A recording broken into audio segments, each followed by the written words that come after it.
एक बार फिर से आप सभी का स्वागत है। हम अध्ययन कर रहे हैं व्यवस्था विवरण की पुस्तक का और अब समय है कि हम उसके 12वें अध्याय 29वें वचन से आगे का अध्ययन करें। मेरे प्यारे भाई बहनों, यहां 12वें अध्याय 29वें वचन से लेकर 13वें अध्याय लास्ट 18वें वचन तक हम मूर्ति पूजा के विरुद्ध चेतावनी और उसके दंड के विषय में वर्णन पाते हैं। जैसा कि हम देखते हैं कि पुराने नियम में परमेश्वर ने बहुत ही कठोर शब्दों में मूर्ति पूजा के विरोध में बातें कही हैं और चेताया है और सावधान किया है। यहां पर परमेश्वर कहते हैं, जब तेरा परमेश्वर यहोवा उन जातियों को जो जिनका अधिकारी तू होने जा रहा है तेरे आगे से नष्ट करे, तो तू उनका अधिकारी होकर उनके देश में बस जाए, तब सावधान रहना, कहीं ऐसा ना हो कि उनका सत्यानाश होने के बाद तू भी उनके समान फंस जाए। अर्थात ये कहकर उनके देवताओं के संबंध में ये पूछताछ ना करना कि उन जातियों के लोग अपने देवताओं की उपासना किस रीति से करते थे। मेरे प्यारे भाई बहनों, हम देखते हैं कि परमेश्वर मूर्ति पूजा से और गैर देवी देवताओं और पराय देवताओं की पूजा से बहुत ही ज्यादा घृणा करते हैं, बहुत ही ज्यादा उन्हें इस बात के लिए क्रोध आता है। क्यों? मेरे प्यारे भाई बहनों, जब हम आगे 31वें वचन में पढ़ते हैं तो यहां पर लिखा है, तू अपने परमेश्वर यहोवा से ऐसा व्यवहार ना करना, क्योंकि जितने प्रकार के कामों से यहोवा घृणा करता है और बैर भाव रखता है, उन सभी को उन्होंने अपने देवताओं के लिए किया है। यहां तक कि अपने बेटे बेटियों को भी वे अपने देवताओं के लिए अग्नि में डालकर जला देते हैं।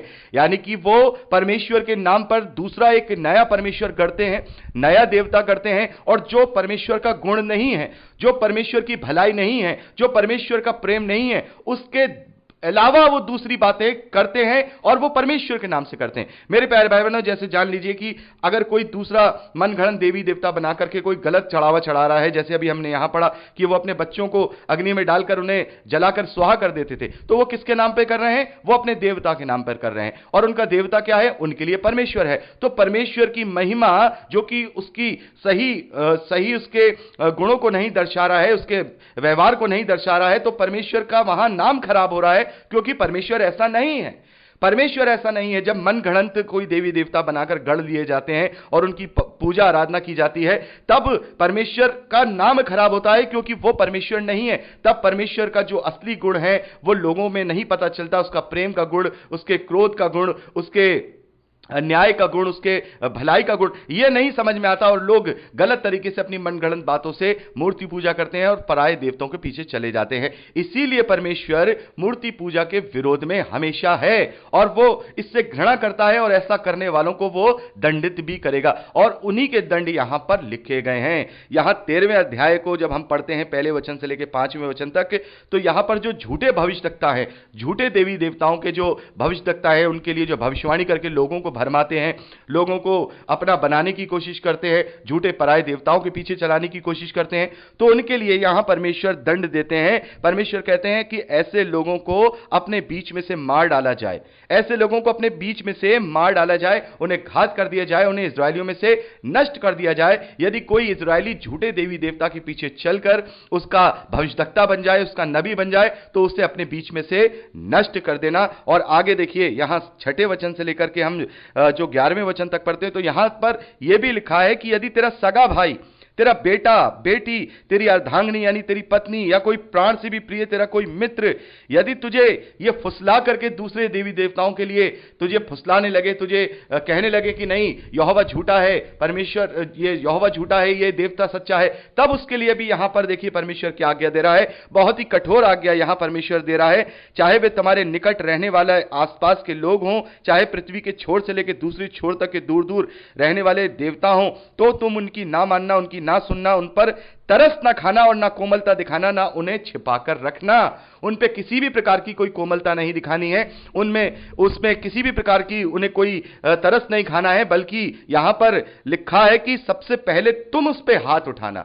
जिसका भाई हो, जिसकी बहन हो, जिसकी पत्नी हो, जिसका सगे वाला हो, सबसे पहले वो उसके ऊपर हाथ उठाए और उसको कलीसिया पूरे इजरायली मिलकर के घात कर दें, पथरवा करके घात कर दें, उसे इजरायलियों के बीच में से मार दिया जाए। तो मेरे प्यारे भाई बहनों, ये मूर्ति पूजा का दंड परमेश्वर ने इस्राएलियों को दिया है कि यदि कोई मूर्ति पूजा करके दूसरों पूजा करता है और दूसरों को उकसाता है, तो उसको पथरवा करके मार दिया जाए। चाहे वो झूठा भविष्यवक्ता हो, चाहे वो कोई सामान्य इस्राएली हो जो दूसरों को फुसला रहा है, अपने पति को फुसला रहा है, या कोई अपने बच्चे को फुसला रहा है, या किसी और को भी फुसला रहा है, दोस्त को फुसला रहा है, उसको सबको बीच में से पकड़ करके घात कर दिया जाए, उन्हें पथरवा करके नष्ट कर दिया जाए।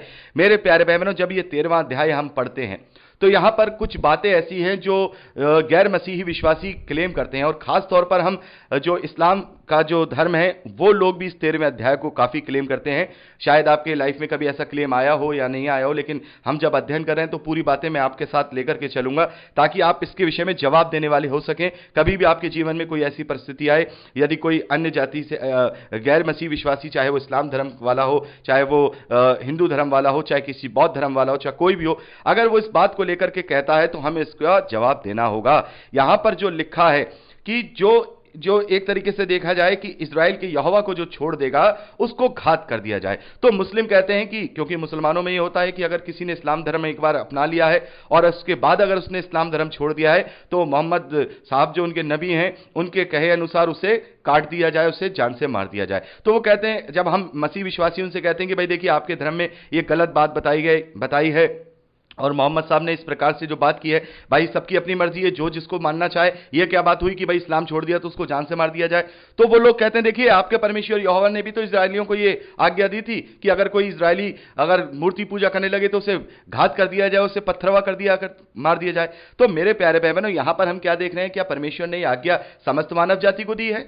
क्या जो इजरायली है वो कोई दूसरा इजरायली बन सकता था? अगर उस समय में अगर हम चले जाएं तो कोई भी दूसरा मनुष्य जो अन्य जाति से है, जो गैर इजरायली है, क्या वो इजरायली बन सकता था? उसका जवाब है नहीं, क्योंकि परमेश्वर ने इजरायलियों को अपनी निज प्रजा बना के एक खास प्रयोजन के लिए रखा था। परमेश्वर ने खास प्रयोजन रखा था, क्योंकि यदि परमेश्वर उन्हें छूट दे देते, जैसे कि हम नए नियम में देखते हैं प्रभु यीशु मसीह ने सारी छूट दी हुई है, हम तो अपने शत्रुओं से भी प्रेम करते हैं, हमें तो कोई इस प्रकार की आज्ञा नहीं दी गई है, लेकिन वहां क्यों दी गई है हम अच्छी तरह से जानते हैं। यह परमेश्वर का प्रायोजन है, यह कोई छोटी मोटी चीज नहीं था। अगर वहां उनके बीच में पराये देवी देवता आकर पैठ कर जाते तो फिर परमेश्वर का नाम कौन बचाता? यीशु मसीह के आने तक कौन बचाता? तो यह परमेश्वर का प्रायोजन था केवल 1500 सालों तक का, केवल 1500 सालों तक का, और वो भी केवल इजरायलियों के बीच में, समस्त मानव जाति के लिए नहीं। यही बात उन अपने मुस्लिम भाइयों को समझानी है, क्योंकि मुस्लिम कोई भी बन सकता है, कोई भी मुसलमान बन सकता है, इस्लाम धर्म ग्रहण कर सकता है, और उसका कोई प्रायोजन कोई लंबा नहीं है। यहां पर इसका प्रायोजन है, और बाइबल हमें साफ तौर पे इस बात को करने के लिए मना करता है। यह कुछ समय पीरियड तक थी, यह अब नहीं है। तो वो कैसे कह सकते हैं कि परमेश्वर ने इसकी आज्ञा दी थी? परमेश्वर ने इसकी आज्ञा दी थी, लेकिन कुछ समय तक के लिए दी थी। अब वो प्रायोजन पूरा हो गया, अब वो आज्ञा खत्म। अब चाहे मसीह विश्वासी कुछ और धर्म ग्रहण कर ले, इस्लाम धर्म ग्रहण कर ले, हिंदू बन जाए, बौद्ध बन जाए, कोई उसे मारने नहीं जाने वाला है, कोई उसे मारने नहीं जाने वाला है। क्यों? क्योंकि अब वो प्रायोजन पूरा हो चुका है। लेकिन जो इस्लाम का जो कॉन्सेप्ट है वो बहुत अलग है। इस्लाम और इजरायलियों में बहुत फर्क है। इजरायली केवल याकूब की संतानें ही थे, वो एक छोटा ग्रुप था, वो परमेश्वर की प्रजा था। एक तरीके से उन्हें एक कार्य सौंपा गया था, एक उस जाति को कार्य सौंपा गया था। उस जाति में से जगत का उद्धार प्रभु यीशु मसीह आने वाला था, उसको ये कार्य सौंपा गया था। इसलिए सारी बातें हुई थी, इसलिए ये सारी बातें हुई थी, और ये सब जो है लिखा था, ये उनके कॉन्सेप्ट में और पुराने नियम के कॉन्सेप्ट में बहुत फर्क है।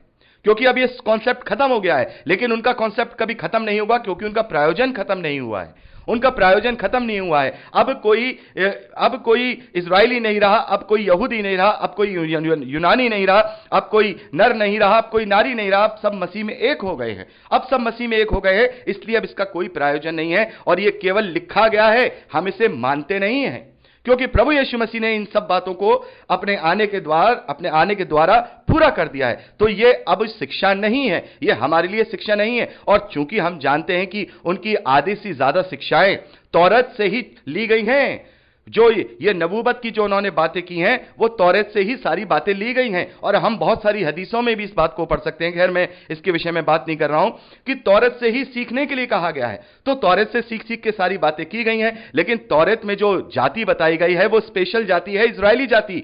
वो केवल याकूब की संतान थी। आप इजरायली नहीं हैं, ना ही आप याकूब की संतान हैं। दुनिया का कोई भी व्यक्ति इस्लाम धर्म को ग्रहण कर सकता है, तो इस तरीके से वो ये उन पर लागू नहीं होगा, क्योंकि यहां पर एक अलग प्रायोजन, एक अलग प्लान, एक अलग योजना थी जिसकी वजह से ये सारी बातें की गई। अगर परमेश्वर ये सारी बातें उस वक्त ये नहीं करता तो आज हमारे पास सच्चा वचन नहीं होता, प्रभु यीशु मसीह नहीं होता, प्रभु यीशु मसीह की वो उद्धार नहीं होता, उसका प्रायश्चित नहीं होता, हम किसी भी प्रकार से फिर उसकी सहभागिता में नहीं जा सकते थे, परमेश्वर की उस विरासत में नहीं जा सकते थे। तो हमें समझना होगा कि ये परमेश्वर का प्रायोजन था, उसकी योजना उसने जगत की उत्पत्ति से बना ली थी, पहले ही बना ली थी, ताकि हम परमेश्वर के निकट प्रेम में निर्दोष और पवित्र ठहरने पाए। तो ये तो हो गया यहां पर इस्लाम वालों का। अब जो दूसरे धर्म वाले हैं वो आकर के कहते हैं कि ये सारी चीजें, तो उनको हम इस तरीके से भी बता सकते हैं, और उनको हम ये भी बता सकते हैं कि यहां पर जो ये दंड दिया जा रहा है, किसी के कन्वर्ट होने के ऊपर दंड नहीं दिया जा रहा है।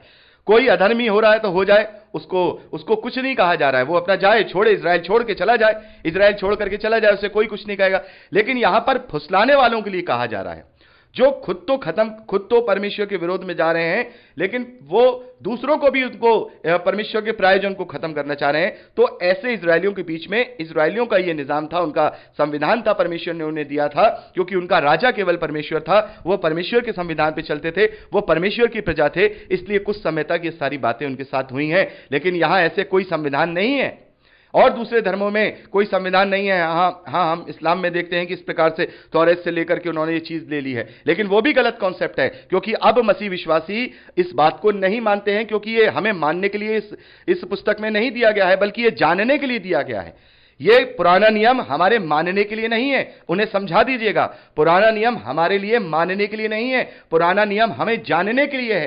केवल हम जानेंगे इससे कि परमेश्वर के विरोध में क्या है और परमेश्वर के विरोध में क्या नहीं है। हम जो मानते हैं वो यीशु मसीह को मानते हैं, उसकी शिक्षाओं को मानते हैं, उसकी आज्ञाओं को मानते हैं। हम पुराने नियम की आज्ञाओं को नहीं मानते, बल्कि उसको जान करके शिक्षा लेते हैं।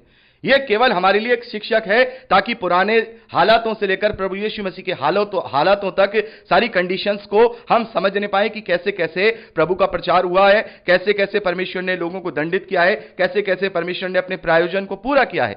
तो ये सारी बातें हम यहां इस 13वें अध्याय में पढ़ते हैं, तो इस प्रकार से हम उन्हें जवाब दे सकते हैं, क्योंकि ये प्रायोजन था, अब ये हम पर लागू नहीं होता है। अगर ये लागू होता तो प्रभु भी कहते हैं ये बात, अगर ये बात लागू होती और ये बात बिल्कुल सभी मानव जाति के लिए लागू थी, तो परमेश्वर फिर बाद में इस चीज को कहता नहीं, मसीह विश्वासी अगर कोई बन गया तो मसीह रहे, वरना उसे मार दिया जाए। ऐसा नहीं है ना, नहीं है ना, क्योंकि उस समय प्रायोजन था। तो परमेश्वर कभी किसी को मारने के लिए नहीं कहेगा, केवल विशेष प्रायोजन ही परमेश्वर जहां पर करने होते हैं वहां करता है। समस्त मानव जाति में यह शिक्षा नहीं है, और इस्लाम समस्त मानव जाति में शिक्षा लेके जा रहा है, जो कि बिल्कुल गलत है। सबको अधिकार है वो अपने मन, पूरे प्राण, पूरी बुद्धि के साथ परमेश्वर को जाने, चाहे वो कोई सा भी रास्ता अपनाए, परमेश्वर उसका न्याय करेगा, परमेश्वर उसे दंड करेगा, क्योंकि यीशु मसीह ने हमें यह बता दिया है कि अब हमें किसी को दंड देने का अधिकार नहीं है। उसने व्यभिचारी स्त्री को जब क्षमा किया है तो यही बात बोली है कि जिसने पाप ना किया हो वो पहला पत्थर उठाए और वो इसको मार दे। वहां व्यवस्था को परमेश्वर ने कैसे, प्रभु यीशु मसीह ने देखिए कैसे पूरा किया है। ठीक है, तुम मार सकते हो, किसी का घात कर सकते हो, लेकिन पहले ये तो सोच लो कि तुम पापी हो कि नहीं।